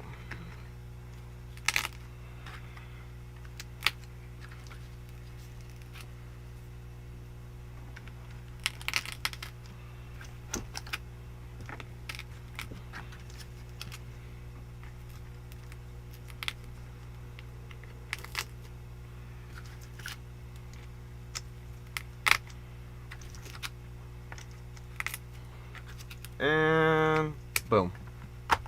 There you go. Now next time I go to grab them, I have them all. These are 18s and these are 24s.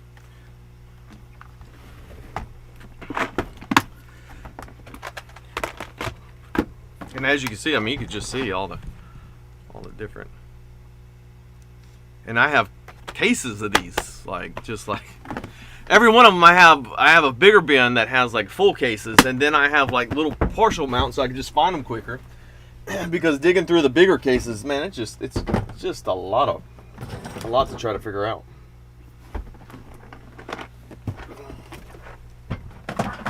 Okay, and where's my other one? Oh yeah, there. Put that back up. That shouldn't be on the ground. This one goes right here on top of this. Okay. And we can close that up. Full case of relays, put that right here.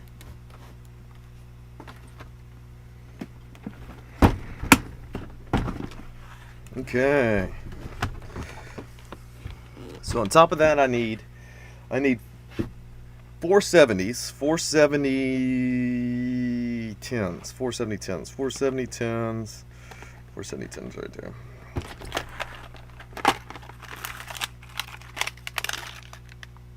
Yeah, these are it. 2 of those.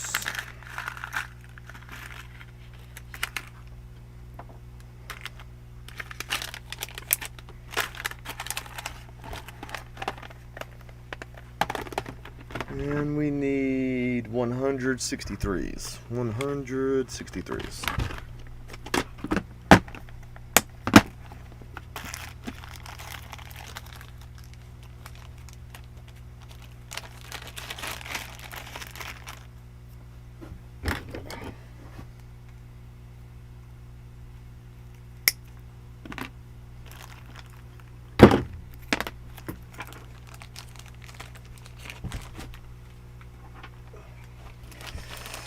And I'm switching from these other brand capacitors to this brand capacitor here.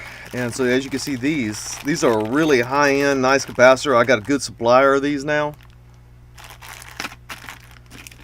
And these capacitors are fine, don't get me wrong. I just didn't have, and it's a good high-end one. This one is as well.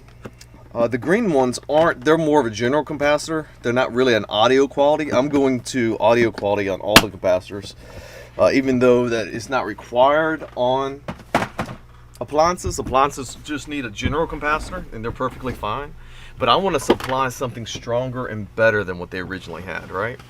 That's really my goal. My goal is to, when you get done rebuilding your thing, it's better than what it was before, right? And so I'm always searching for the best of the best. And so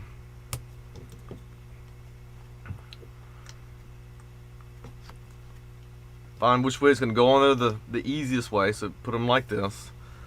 And I just poke them down in the material. Boom. I ordered one for a flat screen. It was expensive. If you order one, $15 for that particular one, but I had no use for it anymore. No, I get it. Yeah, they are fancy. They're audio quality, and that's really nice. It's getting cold in here because I'm not running the heater.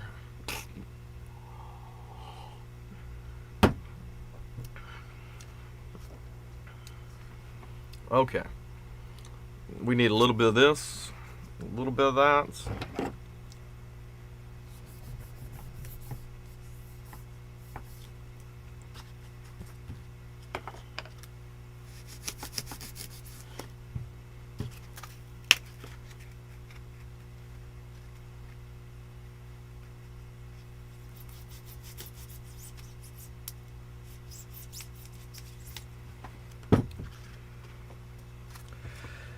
And poke these through there so that way their pins are nice and secured.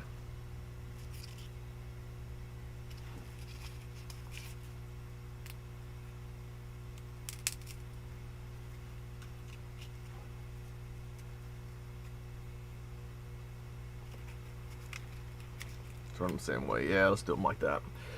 And so what we want to do next is get a little bit of cellophane. I just buy this huge box from Sam's. You can get it from Costco, same thing, just a huge thing of cellophane. And I'll use my hot air gun to seal them up. And right now we're selling about 160 kits a month is what we're currently at. It's become a much larger business than I thought it was ever going to be.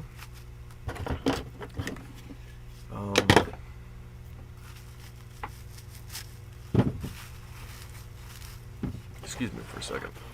Put that on the floor.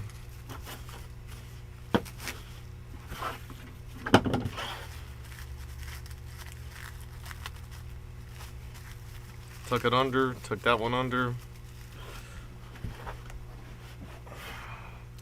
So this is a silicone mat that you keep seeing me put underneath this thing so I can apply heat without melting this plastic table that I'm on.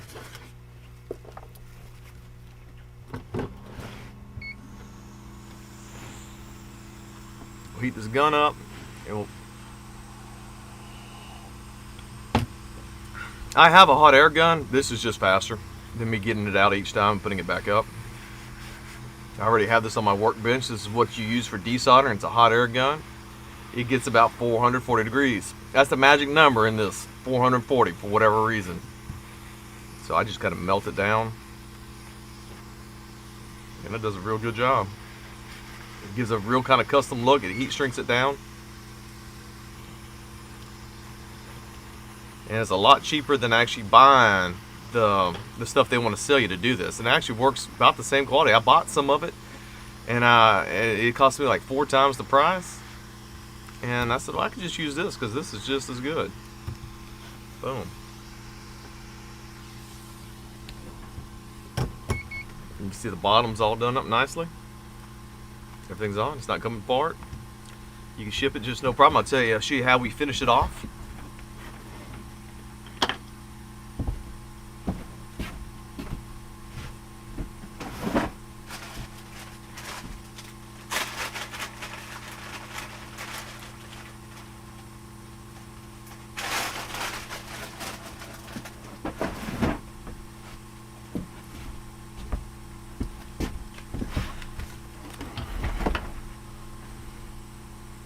So once we get it into there, we're going to put it into one of these with one of these little gel packets. Do not eat them, for they are poisonous.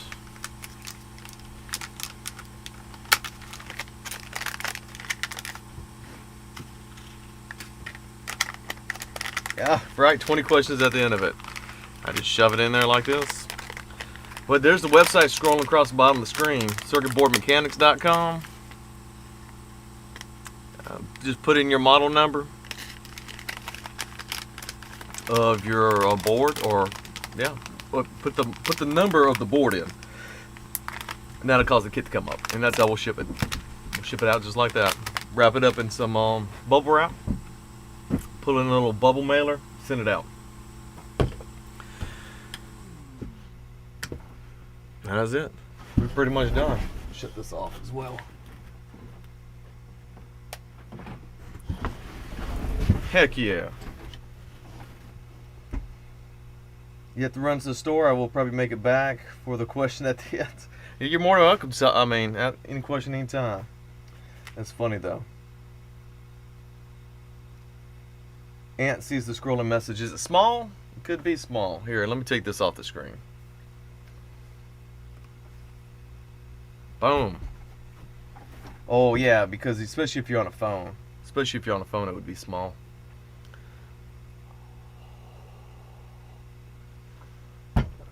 That's pretty much it.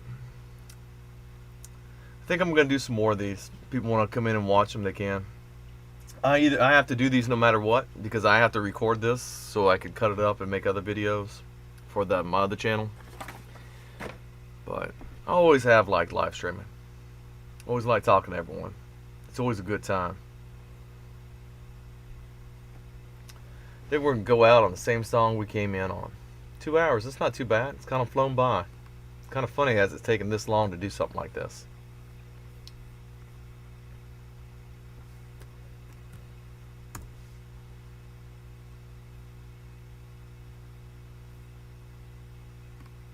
Appreciate everyone being here. Sometimes I don't say that enough.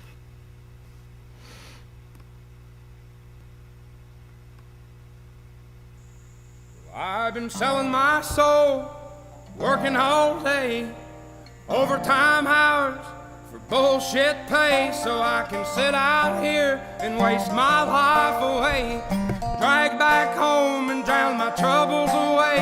It's a damn shame what the world's gotten to for people like me, people like you. Wish I could just wake up and it not be true, but it is.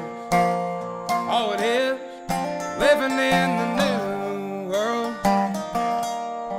with an whole soul. These rich men north of Richmond, Lord knows they all just wanna have total control. Wanna know what you think, wanna know what you do, and they don't think you know, but I know that you do. 'Cause your dollar ain't shit, and it's taxed to no end, 'cause the rich men, know the rich men.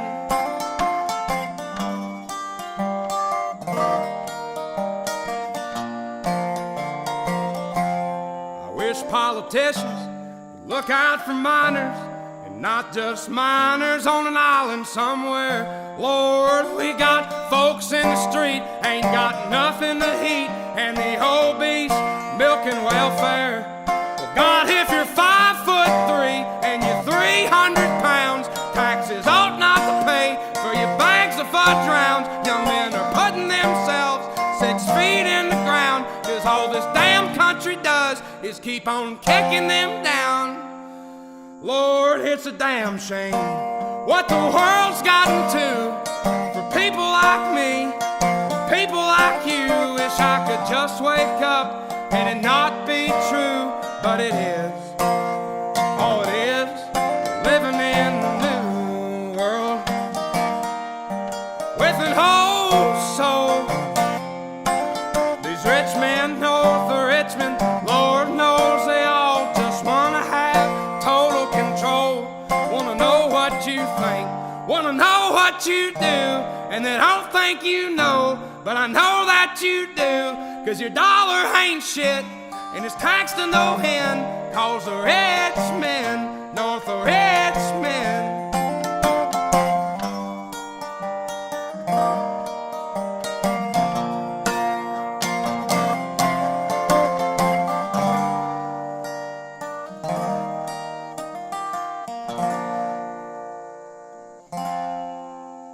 I've been selling my